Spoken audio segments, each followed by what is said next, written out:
جو ہے خاتون جو ہے ان کو پھر تم اپنے ساتھ لے لو. اور پھر آپ صلی اللہ علیہ وسلم نے حضرت صفیہ پر اسلام کی دعوت کو پیش کیا.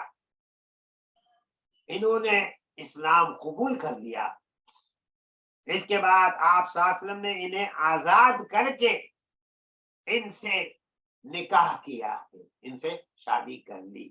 تو حضرت صفیہ رضی اللہ تعالیٰ عنہ بھی جو ہے امہات المومنین میں سے ہیں، یعنی اس امت کی ماؤں میں حضرت صفیہ رضی اللہ تعالیٰ عنہ، اور ان کی آزادی ہی کو ان کا مہر قرار دیا. آقا نامدار حضور احمد نبی کریم صلی اللہ علیہ وسلم نے جب ان کو آزاد کر دیا تو آپ صلی اللہ علیہ وسلم نے کہا کہ تمہارا جو مہر ہے یعنی حضرت صفیہ رضی اللہ تعالی عنہا سے وہ آزادی ہی تمہارا مہر ہے. مدینہ منورہ واپسی میں جب بند سبحہ پہنچ کر جو ہے یہ وہاں پر یہ ہوا کہ جب وہ وہاں پر پہنچ گئے اور اب یہ تھا کہ یہ اب نماز بھی ادا کر سکتی تھی اور تلاوتیں اور یہ تمام تو اسلامی ارکان. تو حضرت اس کے بعد حضرت ام سلیم رضی اللہ عنہا نے انہیں آپ کے لیے جو ہے تیار کیا اور آپ کو جو ہے یعنی اس کے بعد یہ ہوا کہ ان کی رخصتی ہو گئی اور آپ صلی اللہ علیہ وسلم نے دلہے کی حیثیت سے ان کے ہمراہ جو ہے آپ پھر ان کے ساتھ آپ رہتے رہے. اور پھر ولیمے کا بھی آپ نے انتظام فرمایا اور 3 روز اس موقع پر آپ صلی اللہ علیہ وسلم نے جب آپ نے ان کو دیکھا تو حضرت صفیہ رضی اللہ تعالی عنہا کے چہرے پر ایک نشان تھا. تو حضور انور نبی کریم صلی اللہ علیہ وسلم نے پوچھا حضرت صفیہ رضی اللہ تعالی عنہا سے کہ یہ آپ کے چہرے پہ جو نشان ہے، یہ جو زخم ہے یا یہ جو مار ہے، یہ جو نظر آ رہی ہے، یہ کس وجہ سے اور کیسے ہوئی ہے؟ تو آپ صلی اللہ علیہ وسلم کے تو انہوں نے بیان کیا کہ آپ صلی اللہ علیہ وسلم کے خیبر آنے سے پہلے میں نے خواب دیکھا تھا اور میں نے یہ خواب میں دیکھا کہ چاند اپنی جگہ سے ٹوٹ کر میری آغوش میں آ گرا ہے، یعنی میری گود میں آ گرا ہے چاند. تب جب میں نے یہ اپنا خواب اپنے شوہر کو یعنی اس وقت جو کنانہ ابو الحقیق تھے ان کو جو ہے بتایا تو انہوں نے میرے شوہر نے بیان کیا کہ تو جو ہے میرے جو ہے یہ اس بات کا خواب دیکھ رہی ہے کہ وہ بادشاہ مدینہ جو ہے وہ تمہاری ایک آرزو ہے اور اس پر اس نے یہ بھی نہیں بلکہ مجھے بہت ہی زور سے بہت پوری طاقت سے جو اس نے مجھے مارا تھا تھپڑ مارا تھا اس کے وہ نشان ہیں. تو اس طریقے سے آپ دیکھیں گے کہ حضرت صفیہ رضی اللہ تعالی عنہا کا حضور انور نبی کریم صلی اللہ علیہ وآلہ وسلم کے ساتھ نکاح کا ہونا اور شادی کے بندھن میں بننا جو ہے یہ بھی ایک اللہ کی طرف سے تھا کہ انہوں نے خود جو ہے خواب میں یہ دیکھا. پھر اس کے بعد جو واقعہ ہوا خیبر کی فتح کے بعد حضور انور نبی کریم صلی اللہ علیہ وسلم مطمئن ہو گئے اور 100 ہو چکے. تو آپ صلی اللہ علیہ وسلم نے سلام بن مشکم کی جو بیوی زینب بنت حارث نے آپ کے پاس بھنی ہوئی بکری کا ہدیہ بھیجا. سلام بن مشکم کی جو بیوی تھی وہ زینب بنت حارث نے آپ کے پاس جو ہے ایک بکری جس کا جو آپ باربیکیو وغیرہ جو کرتے ہیں وہ بھنی ہوئی جو بکری ہے اس کا جو ہے ہدیہ بھیجا. اور اس نے یہ پوچھ رکھا تھا کہ حضور صلی اللہ علیہ وسلم کو کون سے جو ہے گوشت پسند ہے اور اس لحاظ سے اس نے جو ہے اسی لحاظ سے وہ دستہ جو تھا وہ اس کو خوب زہر میں ملا دیا تھا یعنی اس کو جو تیار کیا تھا تو اس کو زہر میں ملا دیا تھا، اور اس کے بعد بقیہ حصہ بھی زہر آلود کر دیا تھا، اور پھر اسے لے کر وہ رسول اللہ صلی اللہ علیہ وسلم کے پاس آئی اور آپ صلی اللہ علیہ وسلم کے سامنے رکھا، تو آپ صلی اللہ علیہ وسلم نے دستہ اٹھا کر اس کا ایک ٹکڑا چبایا، لیکن نگلنے کے بجائے تھوک دیا۔ آپ صلی اللہ علیہ وسلم نے جب اس کا دستے کا جو ہے ایک حصہ شولڈر کا جو گوشت کا حصہ تھا تھوڑا سا چبایا، اور پھر حضور صلی اللہ علیہ وسلم نے اس کو پورا کھانے کے بجائے تھوک دیا، اور پھر فرمایا کہ یہ ہڈی مجھے بتلا رہی ہے، یعنی اس کے ساتھ جو ہڈی ہے کہ اس میں زہر ملایا گیا ہے۔ اس کے بعد آپ نے زینب کو بلایا تو اس نے اقرار کر لیا۔ آپ نے پوچھا کہ تم نے ایسا کیوں کیا؟ تو اس نے کہا میں نے سوچا کہ اگر یہ بادشاہ ہے تو ہمیں اس سے راحت مل جائے گی، یعنی اگر یہ بادشاہ ہے تو اس سے ہم کو راحت مل جائے گی، اور اگر نبی ہے تو اسے خبر دے دی جائے گی کہ اس پر آپ نے اسے معاف کر دیا۔ یعنی یہ جو صحابیہ تھی ان کو پھر اللہ کے نبی صلی اللہ علیہ وسلم نے معاف کر دیا۔ اس موقع پر آپ صلی اللہ علیہ وسلم کے ساتھ حضرت بشر بن برا بن معروف رضی اللہ عنہ بھی تھے، آپ کے ساتھ ہی تھے، اور انہوں نے اس میں جو ہے ایک لقمہ کھا لیا تھا اس کا، تو اس کی وجہ سے یہ ہوا کہ وہاں پر ہی کچھ تھوڑی دیر بعد ان کی موت واقع ہو گئی۔ اور اسی وجہ سے جو روایات میں آتا ہے کہ آپ صلی اللہ علیہ وسلم نے پھر قصاص کا جو قانون ہے قرآن مجید کے اندر آپ جو آیات قصاص پڑھتے ہیں تو اس سلسلے میں کہ پھر ان کے جو ہے موت ہونے کی وجہ سے پھر اس سلسلے میں پھر ظاہر ہے ان کا بھی یہ زینب بنت حارث کی بھی جان لی گئی۔ خیبر کے مختلف معرکوں میں کل جو مسلمان جو شہید ہوئے ان کی تعداد جو تھی وہ 16 ہے، اور 4 اس میں قریش سے، اور ایک قبیلہ شجع سے، اور ایک قبیلہ اسلم سے، اور ایک اہل خیبر سے، اور جو بقیہ جو تھے وہ انصار میں سے تھے۔ بعض جو اقوال ہم کو ملتے ہیں تاریخ کی کتابوں میں تو اس میں 18 مسلمان شہید ہوئے، یہ بھی لکھا گیا ہے، یہ بھی بتایا گیا ہے۔ بعض میں اس سے بھی زیادہ انہوں نے بعض نے 15 بھی لکھے ہیں، اور بعض نے 33 یا 23 تک بھی لکھے ہیں مختلف روایات میں۔ لیکن اس میں جو مختلف روایات ہے سب سے جو قوی روایت آپ کو ملتی ہے اس میں یہی ہے کہ ان کی تعداد 16 تھی، کیونکہ دوسرے جو لوگ تھے وہ زیادہ تر جن کے تعلق سے لکھا گیا ہے اور بتایا گیا ہے وہ یہودی مقتولین کے تعلق سے تھا۔ اس کے بعد جو معاملہ تھا وہ فدق کا تھا۔ حضور احمد نبی کریم صلی اللہ علیہ وسلم نے خیبر پہنچ کر محیصہ بن مسعود رضی اللہ عنہ کو اسلام کی دعوت دینے کے لیے فدق کے یہود کے پاس فدق بھیج دیا تھا، لیکن اہل فدق نے اسلام قبول کرنے میں دیر کی، مگر جب اللہ نے خیبر فتح فرمایا اور اللہ کی طرف سے خیبر میں جو ہے مسلمانوں کو ایک شاندار کامیابی سے اللہ تعالیٰ نے نوازا تو ان کے دلوں میں ایک روب پڑ گیا اور ایک ڈر آ گیا، ایک خوف آ گیا، اور انہوں نے حضور احمد نبی کریم صلی اللہ علیہ وسلم کے پاس آدمی بھیج کر اہل خیبر کے معاملے کے مطابق فدق کے جو ہے نصف پیداوار دینے کی شرائط پر مصالحت کی پیشکش کی۔ آپ صلی اللہ علیہ وسلم نے یہ پیشکش جو ان کی طرف سے تھی، انہوں نے جو کیا کہا تھا کہ ہم اس کے لیے تیار ہے، اس کو قبول فرمایا، اور اس طرح پھر کہ سرزمین میں خالص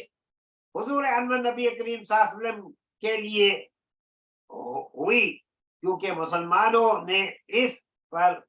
گھوڑے اور اونٹ نہیں دوڑائے تھے. یعنی یہاں پر یہ جو معاملہ تھا یہ اللہ کے فضل سے اور اللہ کے کرم سے یہ آپ کو حضور انور نبی کریم صلی اللہ علیہ وسلم کو یہ خدمت میں جب انہوں نے پیشکش کی اور اللہ کے نبی صلی اللہ علیہ وسلم نے اس کو قبول فرما لیا تو وہ مصالحت ہو گئی. تو یہاں کسی بھی قسم کا کوئی جھگڑا نہیں ہوا، نہ کوئی جنگ ہوئی، نہ کوئی غزوہ، جیسے ایسا کوئی غزوہ جہاں پر کہ مسلمانوں کو لڑائی کرنا پڑے. پھر آپ صلی اللہ علیہ وسلم نے وادی القرا، حضور انور نبی کریم صلی اللہ علیہ وسلم جب یہ فدق کر دیا، اس سے آپ جو ہے جب اس کے بعد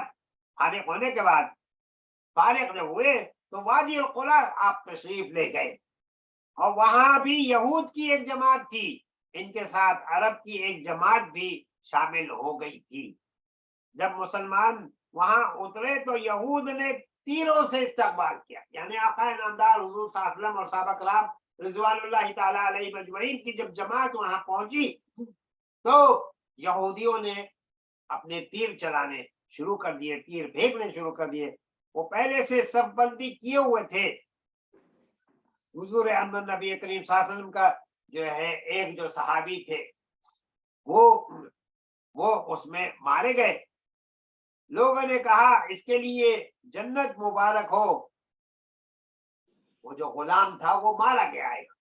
اللہ کے نبی صلی اللہ علیہ وسلم کا. لیکن وہ کیوں مارا گیا؟ یعنی حضور انور نبی کریم صلی اللہ علیہ وسلم نے جب صحابہ کرام نے کہا کہ اس کے لیے جنت مبارک ہو تو آپ صلی اللہ علیہ وسلم نے فرمایا ہرگز نہیں، اس کے لیے جنت نہیں ہے. اس ذات باری تعالیٰ کی قسم، اللہ رب العزت وحدہ لا شریک کی قسم، کہ جس کے ہاتھ میں میری جان ہے، آقا نامدار حضور صلی اللہ علیہ وسلم نے فرمایا اس نے جنگ خیبر میں مال غنیمت کی تقسیم سے پہلے اس میں سے جو چادر چرائی تھی وہ آگ بن کر اس پر بھڑک رہی ہے. یعنی آقا نامدار حضور صلی اللہ علیہ وسلم نے بتایا لوگوں کو کہ دیکھو اس کی جو موت ہوئی ہے وہ اس وجہ سے نہیں ہوئی، بلکہ اس کی موت اس کے اپنے جو ہے خیانت کی وجہ سے ہوئی، خیانت کے گناہ کی وجہ سے ہوئی. جو اس نے مال غنیمت میں سے ایک چادر چرائی تھی وہی چادر کو اللہ تعالیٰ نے اس کے لیے آگ بنا دیا، جس کی وجہ سے وہ اس کی موت ہو گئی ہے. حضور انور نبی کریم صلی اللہ علیہ وسلم کا یہ ارشاد مبارک جب سنا تو ایک آدمی ایک تسمہ یا دو تسمے لے کر آپ صلی اللہ علیہ وسلم کی خدمت میں حاضر ہوا. حضور صلی اللہ علیہ وسلم نے فرمایا یہ ایک تسمہ یا دو تسمے آپ کے ہیں، یعنی اس کے جو جوتوں کے تسمے تھے وہ اللہ کے نبی صلی اللہ علیہ وسلم کے سامنے لے آیا بتانے کے لیے. تو ایک جو تو آپ نے کہا کہ یہ سب آپ کے ہیں. اس کے بعد حضور انور نبی کریم صلی اللہ علیہ وسلم نے جنگ کے لیے صحابہ کرام کی ترتیب اور سب بندی. لیکن اس سے قبل یاد رکھیے کہ ہر قسم کی جو قیادت ہے وہ بہت بڑا گناہ ہے. اسی وجہ سے اللہ کے نبی صلی اللہ علیہ وسلم کی جو حدیث مبارک ہے لا ایمان لمن لا امانت له ولا دین لمن لا عہد له، اس کے اندر کوئی جو ہے لا ایمان، کوئی ایمان نہیں ہے، لمن لا امانت له جس میں امانت داری نہ ہو، ولا دینا اور اس میں کوئی دین نہیں ہے جس میں جو ہے عہد کو پورا کرنے کے جو ہے اس کے اندر وہ صلاحیت نہ ہو، وہ جذبہ نہ ہو، وہ شوق نہ ہو، وہ ارادہ نہ ہو. کیوں؟ کیونکہ ہم سب کا جو ہمارے جو عہد ہے وہ اللہ اور اللہ کے رسول صلی اللہ علیہ وسلم کے ساتھ ہے. لا الہ الا اللہ ہمارا پاسپورٹ ہے، تو محمد الرسول اللہ ہمارے لیے ویزا ہے، اس دنیا کے لیے بھی اور آخرت کی زندگی کے لیے بھی. اس وجہ سے ہر قسم کی ہے خیانت سے آدمی کو ہر وقت بچتے رہنا چاہیے. اور جو ہے ہمارے لیے امانت ہے والدین کے لیے وہ ہر چیز ان کے پاس جو کچھ ہے، ان کے جو ہے گھر والے، ان کے بیوی بچے، ہر ایک کے ساتھ ہر ایک سے سوال کیا جائے گا کہ اللہ تعالیٰ نے یہ سب کی سب نعمتیں عطا کی تھی، ان کا تم نے کس طریقے سے جو ہے ان کی تربیت کی، ان کے جو ہے تعلیم کی، ان کے تعلق سے جو ہے ان کے اندر ایمانی طریقے زندگی کے لیے کیا کیا محنت کی۔ تو پورے لشکر کا علم جو ہے یہاں پر جو ہے، اس کے بعد حضور صلی اللہ علیہ وسلم نے جنگ کے لیے صحابہ کرام کی ترتیب فرمائی اور سب بندی کی، اور پورے لشکر کا علم جو تھا حضرت سعد بن عبادہ رضی اللہ تعالیٰ عنہ کے حوالے کیا، اور ایک پرچم خباب بن منذر رضی اللہ کو دیا، اور تیسرا پرچم جو تھا، جو جھنڈا تھا، وہ عبادہ بن بشر یا بشیر کو دیا۔ اس کے بعد آپ صلی اللہ علیہ وسلم نے یہود کو اسلام کی دعوت دی، انہوں نے قبول نہ کیا، اور ان کا ایک آدمی میدان جنگ میں اترا، ادھر سے حضرت زبیر بن عوام رضی اللہ عنہ نمودار ہوئے، وہ آئے اور اس میں جب دونوں کا مقابلہ ہوا تو حضرت زبیر رضی اللہ تعالیٰ عنہ کو اللہ تعالیٰ نے کامیابی سے نوازا۔ پھر دوسرا آدمی نکلا، حضرت زبیر رضی اللہ تعالیٰ عنہ نے اسے بھی قتل کر دیا، اس کا بھی معاملہ۔ اور اس کے بعد ایک اور آدمی میدان میں آیا، اس کے مقابلے کے لیے حضرت علی رضی اللہ تعالیٰ عنہ نکلے، اور پھر اس میں بھی اللہ تعالیٰ نے کامیابی دی اور اس آدمی کا قتل ہو گیا۔ اس طرح رفتہ رفتہ ان لوگوں میں جو طریقہ کار تھا کہ پہلے ایک ایک آدمی آیا کرتا تھا، پھر اس کے بعد آہستہ آہستہ، پھر جب گھمسان کی جب لڑائی ہوتی، جنگ ہوتی، تو وہ بعد میں ہوتی۔ تو اس طریقے سے 11 آدمی مارے گئے ان کے یہودیوں کے،